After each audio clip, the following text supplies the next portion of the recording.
మార్చి 14వ తారీఖున బ్రహ్మాండమైన సభ ద్వారా ఇప్పటం గ్రామంలో ఉన్న ప్రతి ఒక్క రైతులు, వీర మహిళలు మా పార్టీ అధ్యక్షులు పవన్ కళ్యాణ్ గారిని మనస్ఫూర్తిగా అభిమానించడం, ఆ రోజు ఈ ప్రభుత్వం ఎన్నో కష్టాలు పెట్టినా కూడా వీళ్ళు ధైర్యంగా నిలబడి ఎంతోమంది రైతులు ఆ రోజున ఈ సభ నిర్వహించుకొని మా గ్రామంలోనే మమ్మల్ని ఆహ్వానించింది.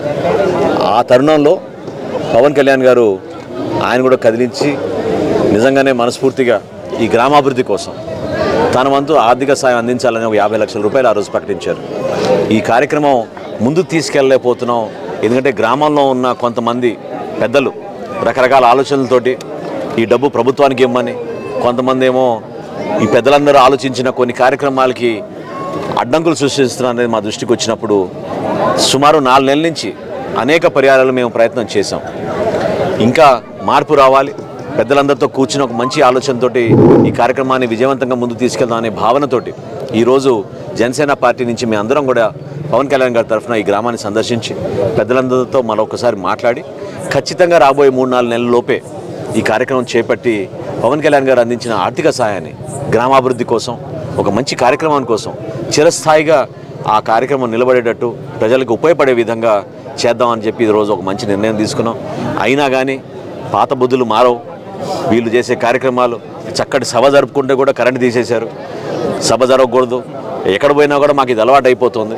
వీటన్నిటిని ఎదుర్కొంటాం. ఎందుకంటే మేము సమాజంలో ప్రతి ఒక్కరూ సంతోషంగా, ఆనందంగా, ఆర్థికంగా అభివృద్ధి చెందాలనే ఆకాంక్షతోటి జనసేన పార్టీ ముందుకెళ్తుంది తప్ప ఇట్లా కుట్రపూరితంగా ఆలోచించే ఆలోచనలు మాకు ఎప్పుడు కూడా రావు. కాబట్టి నిజాయితీగా పనిచేస్తున్నాం, ప్రజల పక్షాన నిలబడతాం. ఖచ్చితంగా రాబోయే రోజుల్లో మేము ప్రభుత్వంలో వచ్చిన తర్వాత ఏ విధంగా కమ్యూనిటీ హాల్ని వీళ్ళని ఇబ్బంది పెట్టేటట్టు కొన్ని నిర్ణయాలు తీసుకుని పేరు మార్చారు, అది చాలా తప్పు. ఒక మంచి సామరస్యమైన వాతావరణం గ్రామాల్లో ఉండాలి, కలిసిమెలిసి ఉండాలి. గ్రామంలో ఉన్న ప్రతి ఒక్కరి అభిప్రాయం తెలుసుకొని మన సంస్కృతి, మన సంప్రదాయాల్ని ప్రతిబింబించే విధంగా మంచి నిర్ణయం తీసుకుంటే బాగుండేది. అంతేగాని ఏకపక్షంగా ఎవరిని సంప్రదించకుండా వీళ్ళు కష్టపడి ఇచ్చిన నిధుల్ని కూడా వాళ్ళు పట్టించుకోకుండా, గౌరవించకుండా రాజశేఖర రెడ్డి గారి పేరు పెట్టేసి మొత్తం కమ్యూనిటీ హాల్ మొత్తం కొత్తగా వాళ్ళు నిర్మించినట్టు వాళ్ళు పేర్కొనడం చాలా పొరపాటు. గ్రామంలో అందరినీ గౌరవించండి, మేము గౌరవిస్తాం, మేము వస్తాం మీ ఇంటికి, మిమ్మల్ని కూడా ఆహ్వానిస్తాం.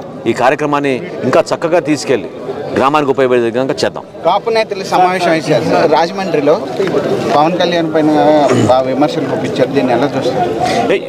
ఇది ప్రతిరోజు ఈ కార్యక్రమం కేవలం ఎన్నికలను దృష్టిలో పెట్టుకుని ఈ పిచ్చి పిచ్చి ఆరోపణలు, అనవసరంగా సమయం అంతా వృధా చేసుకోవడం, వాళ్ళకి నిజంగానే మంత్రులకి రాష్ట్రం పైన, రాష్ట్ర ప్రజలపైన శ్రద్ధ ఉంటే వాళ్ళ శాఖ పైన వాళ్ళు పట్టు తెచ్చుకొని శాఖల ద్వారా ఈ రాష్ట్ర ప్రజలకి ఇంకా మేలు ఏం చేయగలుగుతామో ఢిల్లీకి వెళ్ళి ఇంకొంచెం నిధులు తీసుకురావడం, ఇతర రాష్ట్రాలతో మన పోటీ పడి కొత్త ప్రోగ్రామ్స్ తీసుకురావడం, ఇటువంటి ఆలోచనలన్నీ కూడా మానేసి కేవలం ప్రతి జిల్లాలో ఈ విధంగా కార్యక్రమాలు ఏర్పాటు చేసుకుని పవన్ కళ్యాణ్ గారిని వ్యక్తిగతంగా ఏదో 4 మాట్లాడడం, జనసేన పార్టీ పైన నిందలు వేయడం, వీలైతే కుట్రలు చేయడం, దీనికే పరిమితం అవుతున్నారు. నేను ఛాలెంజ్ చేస్తున్నా, మీరు రాజకీయంగా ఎదుర్కోండి.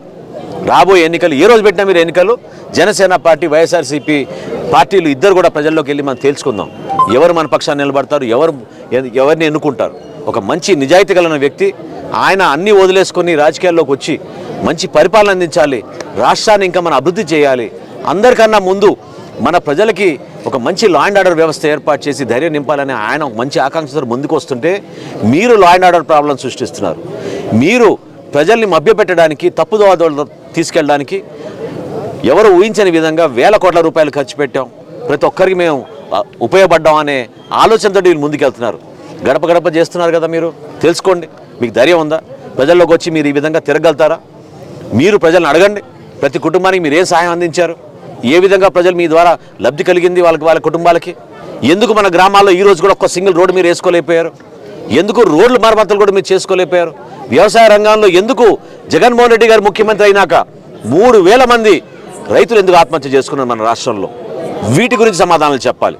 అంతేగాని కేవలం ముఖ్యమంత్రి గారి కార్యాలయం నుంచి వచ్చిన కాగితం పట్టుకుని మీరు ఏదో లెక్కలు చదివేసి అద్భుతంగా చేసుకుంటున్నారనే మాట చాలా తప్పు. దయచేసి ఇది మానుకోండి. సమాజంలో మీరు కులాల వారీగా విచ్ఛిన్నంగా ఈ విధమైన ఒక పరిపాటి అయిపోయింది. ప్రతిరోజు మీరు ఈ కార్యక్రమాలు చేసుకుంటూ పోతుంటే చీదరించుకుంటున్నారు జనం. నిజాయితీగా నిలబడండి ప్రజానికంలో. మీరు మంచి కార్యక్రమాలు చేయండి. ప్రభుత్వం మీ చేతుల్లో ఉంది. 151 ఎమ్మెల్యేలు ఉన్నారు మీ చేతుల్లో. కష్టపడి ఒక మంచి కార్యక్రమం చేస్తే ప్రతి ఒక్కరు కూడా మీరు సంపాదిస్తారు. కానీ రాష్ట్రాన్ని విచ్ఛిన్నం చేసేటట్టు, కులాల మధ్య చిచ్చుడు పెట్టేటట్టు అమలాపురంలో జరిగిన సంఘటన చాలదా? రాష్ట్ర ప్రజలకు తెలీదా మీ గురించి? ఎంత మూర్ఖంగా మీరు ఆలోచిస్తారో తెలీదా? ఎందుకు ఈ విధంగా చేస్తున్నారో మీరు ప్రశ్నించాలి ముఖ్యమంత్రి గారిని.